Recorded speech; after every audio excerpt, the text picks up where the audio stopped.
Սպուտնիկ Արմենիա Հովանես Շողիկյան, պարոն նախագահ վարչապետ Նիկոլ Փաշինյանը օրերս ազգային ժողովի ամբիոնից խոսելով կուսակցությունների գործնեության թափանցիկության, ֆինանսական թափանցիկության մասին, անդրադարձավ նաև այսպես կոչված կոնսպիրատիվ գործող կուսակցություններին եւ ակնարկեց ընտրություններին նրանց մասնակցությունը արգելել, չարգելելու հարցը բարձրացնելու մասին։ Հաշվի առնելով Մոլդովայի օրինակը, երբ որ ընդդիմադիր կուսակցությունը հենց քվեարկության օրը նախորդին հեռացվեց ընտրապայքարից, այս օրինակը հաշվի առնելով ինչ է կարծում, ինչ է սպասվում առաջիկա խորհրդարանական ընտրություններին ընդդիմադիր կուսակցություններին։ Չեմ կասկածում, որ փորձելու են, իշխանությունը փորձելու է Մոլդովայի այդ օրինակը կիրառել նաև Հայաստանում։ Չեմ կասկածում։ Այն հանգամանքը, որ երբ բախվում են աշխարհաքաղաքական շահերը, ժողովրդավարության մասին բոլորը մոռանում են, սա փաստ է, մենք սա տեսնում ենք ուղղակի ակնառու է եվրոպական կեցվածքից նաև, ասենց ակնհայտ է։ Իդեպ միջ այդ դա կատարվել է Ռումինիայում, նախագահի ընտրությունների ժամանակ, երբ չեղարկվեց ինչ-որ երկրորդ փուլը, նոր ընտրություն եւ այլն։ Փորձելով կիրառել այդ բոլոր գործիքակազմը կիրառելով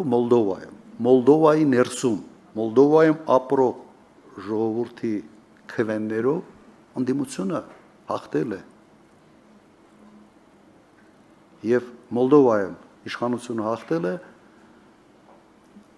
Եվրոպայում բնակվող ժամանակավոր բնակչություն ունեցող մոլդովացիների հաշվին։ Եվ դա հանրայինի փաստ է։ Մոտ, եթե չեմ սխալվում,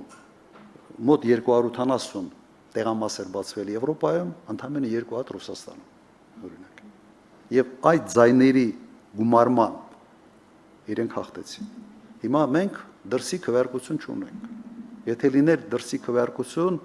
հակառակ պատկերը կլիներ, այստեղ չեմ կասկածում։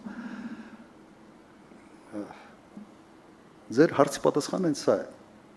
Նույնիսկ այդ ամբողջ գործիքակազմը կիրառելով երկրի ներսում Մայասանդուն պարտվել է։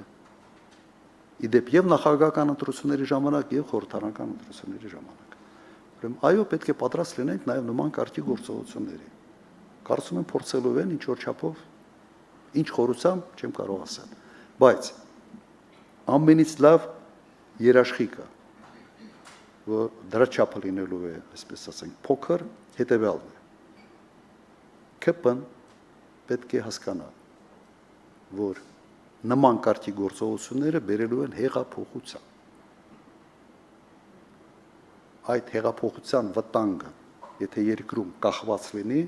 ոչ մեկը չի ամարձակվելու որևէ խախտումներ անի։ Ձայների գողությունը բերելու է հեղափոխության։ Սա էլ պետք է հասկանա իշխանությունը։ Ուրեմն պետք է լինի այնքան թեժ պայքար, որ այդ սպառնալիքը ստիպի իշխանությանը չափի մեջ լինել, այսպես ասենք, իշխանական ռեսուրսը կիրառելու գործում։